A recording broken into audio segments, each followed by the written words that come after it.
بسم اللہ الرحمن الرحیم۔ السلام علیکم ورحمۃ اللہ۔ ایک دفعہ اکبر بادشاہ محل میں آرام فرما رہے تھے کہ اچانک کمرے میں باہر کی طرف سے شور کی آواز آئی۔ اکبر کی نیند خراب ہو گئی۔ اکبر بادشاہ نے وزیر سے کہا کہ سپاہیوں کو باہر بھیجو، معلوم کرو کہ اتنا شور کیوں ہو رہا ہے۔ جب وزیر باہر گیا تو اس نے دیکھا کہ چند آدمیوں نے ایک بوڑھے آدمی کو پکڑا ہوا ہے، چند عورتیں بھی ان کے ساتھ ہیں، اور فلاں گاؤں کا قاضی بھی، جس کے سر پر سفید پگڑی تھی، ہاتھ میں ڈنڈا لیے سامنے کھڑا تھا، سپاہیوں سے اس بات کا مطالبہ کر رہا تھا کہ ہمیں اکبر بادشاہ سے ملنے کی اجازت دی جائے۔ محافظ بار بار کہہ رہے تھے کہ بادشاہ سلامت اس وقت آرام کر رہے ہیں، وہ آپ سے مل نہیں سکتے، لہٰذا تم یہاں سے چلے جاؤ۔ وزیر واپس آیا، بادشاہ کو ساری صورتحال بتائی کہ قاضی صاحب جو فلاں گاؤں کا ہے وہ آپ سے ملنا چاہتا ہے۔ اکبر بادشاہ نے وزیر کو کہا کہ محافظوں کے پاس جاؤ، ان سے کہو کہ قاضی کو اندر آنے کی اجازت دی جائے۔ وزیر اس قاضی کو لے کر اکبر بادشاہ کے کمرے میں آیا۔ جیسے ہی قاضی بادشاہ کے کمرے کے اندر داخل ہوا تو اکبر بادشاہ نے قاضی سے کہا، قاضی صاحب مجھ سے ملاقات کی ضرورت کیوں پیش آئی؟ باہر تم نے اتنا ہجوم اکٹھا کیوں کر رکھا ہے؟ یہ سن کر قاضی سر جھکائے ہوئے کہنے لگا، بادشاہ سلامت، میں فلاں گاؤں کا قاضی ہوں، آج تک کوئی بھی ایسا مقدمہ نہیں آیا جس کا میں نے انصاف پر فیصلہ نہ کیا ہو، لیکن ایک واحد مقدمہ جس نے مجھے پریشان کر رکھا ہے۔ اکبر بادشاہ نے پوچھا، بتاؤ کون سا مقدمہ ہے؟ تو قاضی کہنے لگا، بادشاہ سلامت، میرے پاس ایک بوڑھی عورت ایک مقدمہ لے کر حاضر ہوئی، اس کے ساتھ ایک نوجوان لڑکی بھی تھی۔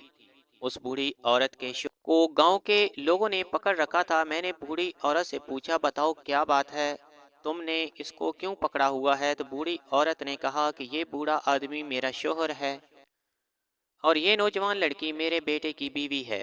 میرا بیٹا ایک بڑے تاجر کے ہاں ملازمت کرتا ہے اور میرا بیٹا تجارت کے سلسلے میں تاجر کے ساتھ اکثر اوقات باہر چلا جاتا ہے، لیکن ایک ماہ پہلے ایسا ہوا کہ مجھے خبر ملی کہ میری والدہ کی طبیعت خراب ہو گئی، تو میں نے اپنے شوہر کو کہا کہ تم مجھے ماں کے گھر لے چلو۔ اس نے مجھ سے کہا کہ میں کسی کام کے سلسلے میں باہر جا رہا ہوں، اس لیے میں آپ کے ساتھ نہیں جا سکتا۔ میں خود ہی سواری لے کر اپنی ماں کے گاؤں میں چلی گئی۔ پیچھے میری بہو گھر میں اکیلی تھی اور میرا شوہر بھی اکیلا تھا۔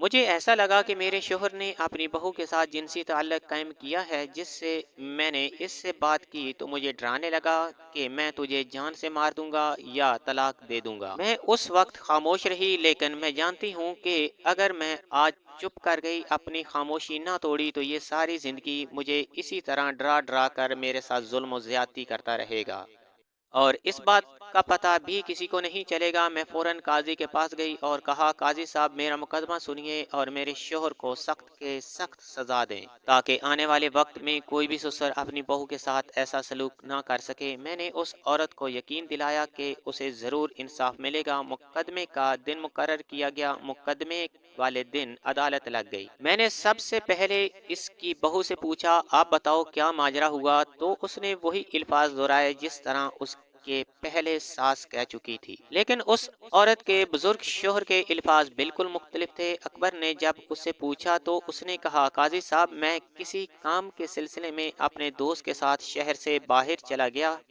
جس دن میری بیوی گھر لوٹی اسی دن میں گھر لوٹا تھا، لیکن جیسے ہی میں نے گھر میں قدم رکھا تو میری بہو نے سر پیٹنا شروع کر دیا اور مجھ پر گندے گندے الزامات لگانا شروع کر دیے۔ یہ سن کر مجھے سمجھ نہیں آئی کہ کیا کرنا چاہیے۔ قاضی نے کہا کہ میں کیسے معلوم کروں کہ تم میں سے کون سچا ہے اور کون جھوٹا؟ اس مقدمے کی کارروائی کو شروع ہوئے تقریباً 4 دن ہو گئے، لیکن ابھی تک میں انصاف تک نہیں پہنچ سکا، کیونکہ جب میں لڑکی کی باتوں کی طرف دیکھتا تو مجھے سارے ثبوت اس کے سسر کے خلاف جاتے ہوئے دکھائی دیتے، لیکن جب میں اس کے سسر کے پہلو کی طرف دیکھتا تو سارے ثبوت اس کی بہو کے خلاف جاتے ہوئے نظر آتے ہیں۔ مجھے سمجھ نہیں آ رہا، لہٰذا آپ انصاف کرنے میں ہماری مدد کریں اور اس بوڑھی عورت کا مقدمہ آپ سنیں۔ اکبر بادشاہ نے کہا کہ کل تم بوڑھی عورت اور اس کے شوہر اور اس کی بہو کو میرے دربار میں حاضر کرنا، میں کل ہی اس مقدمے کا فیصلہ کروں گا۔ صبح کا وقت ہوا، بادشاہ سلامت عدالت میں تشریف لائے۔ ان تمام لوگوں کو لے کر عدالت میں پہلے ہی پہنچ چکے تھے